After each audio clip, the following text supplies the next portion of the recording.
Since Nigerian transition from military dictatorship to civilian democracy rule in 1999, several leaders have emerged, served at the national, state, and local government levels. However, Nigeria is yet to achieve gender parity in governance, which is a significant element of nation building and strengthening the country's democracy. According to a ranking of women's political participation in Africa, done by Africa Barometer in 2021, Nigeria was ranked 180 with just 6% women in the federal legislative, the lowest in Africa after Benin Republic's 8%. Nigerian women make up almost 50% of the country's population, but account for barely 4% of the total elective representation.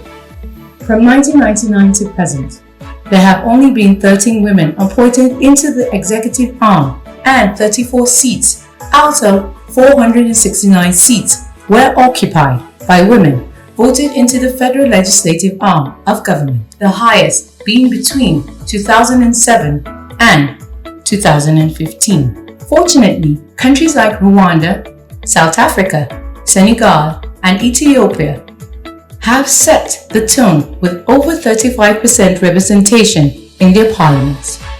But Nigeria is yet to join in attaining the goal of 35% representation in governance. The 2019 general elections, 2,970 women contested for various political positions, and only 62 women emerged successful. PWAN, since inception, had taken an interest in understanding women participation in politics and the governance process in Nigeria. So in 2018, we conducted a mapping to see what is responsible for the low representation of women in politics in Nigeria. And key findings show patriarchy at the root of it, and patriarchy showing its face in different forms.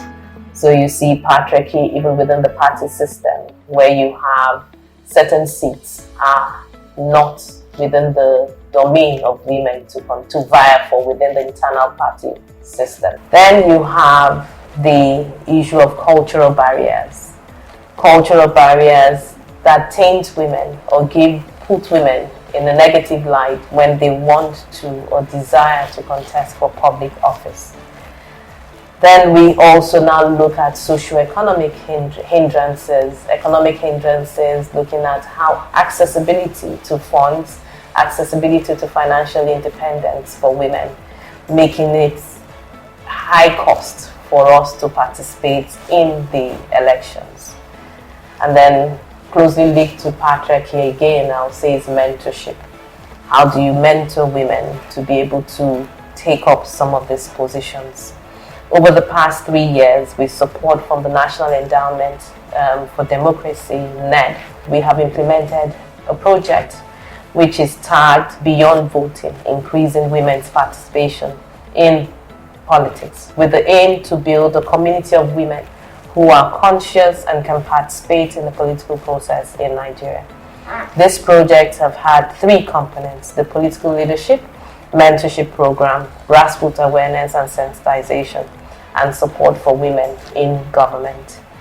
Over this, we have produced over 30 mentees from the mentoring program, and these young ladies have gone away with skill sets to improve their interpersonal skills, understanding law and policy making. Some of the women have gone ahead to register in political parties. They have commenced grassroots mobilization and engagement towards the 2023 and other elections. For us at PWAN, we are looking at ensuring that we contribute to the achievement of SDG 5, which is gender equality, by engaging in policy development, government accountability, and creating safe spaces for citizens, especially women and vulnerable groups, to participate in governance. We're looking at some of our mentees take up tickets in 2023, and with support from us and other women-led organizations in the country, see them go through and do the best that they can, and if possible, get elected. After the bootcamp, the mentorship phase started with 5 mentors and 30 mentees. The program involved physical and online engagement, seminars, meetings, and training sessions. This helped the mentees gain first-hand training from experienced female politicians that have broken the glass ceiling. The inclusion clause, the inclusion conversation should be done through a legislative change, and that legislative change comes from a harmonized call from both the National Assembly and the State Assembly. Like I said, coordinated activism, coordinated advocacy call is very important. And I think that for the government, when the legislature looks at a bill to enhance women's participation, the executive should understand that it's a people's bill. Because 60%, or rather more than 50% of the population are women. And so if we do not become deliberate in inclusion, we disenfranchise that whole population and that percentage. So I think being deliberate, harmonized and coordinated advocacy call on bills, such as the Women's Bill, which looks at 111 seats for women extra at both the parliament and at the state level, is maybe the first step to go. A mentorship program organized by PWAN has been most unprecedented one, and it has been very, very productive. Through the PWAN mentorship camp, I was able to boost my visibility and influence in where I am. So I must say it has been a productive one. The 2023 elections are drawing closer. We're 2 years away from 2023 elections, and now is a good time to encourage young women to mobilize at the grassroots, to know their wards, to know their constituencies, and not just know them for the sake of canvassing votes, but know them on a personal level, to be able to get feedback from them on how they can best engage with their constituencies. Also very important is the role that mentorship plays in this entire process. We see that there are men that are mentored by men that have experience in this political game. We want the same structures to be available for young women ahead of the elections coming up in 2023.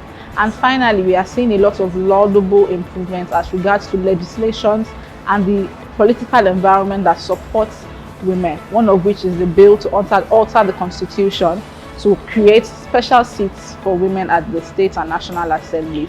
We think it is a laudable initiative. We know the bill has passed second reading, and we want to be able to support in any way that we can to ensure that women are participating in the political terrain in Nigeria, but also there's substantive representation in parliament.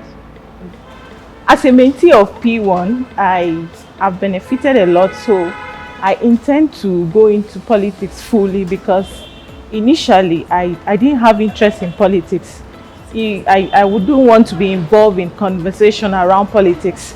But after the NSAS protest, I began to see the reason for me to go into politics. So when the opportunity came, I grabbed it with 2 hands. So this experience is going to take me further, I believe. It's going to help me aspire. It's going to help me build my network. It's going to help me become influential. It's going to help me impact the citizens of my country. At the end of the 6 months mentorship program, a forum was created for all the mentors and mentees to meet and share experience, to discuss lessons learned and their next steps. With the next elections for a new circle of leadership coming up in 2023, there is a need for women to come together and start working towards raising awareness, mostly at the grassroots level.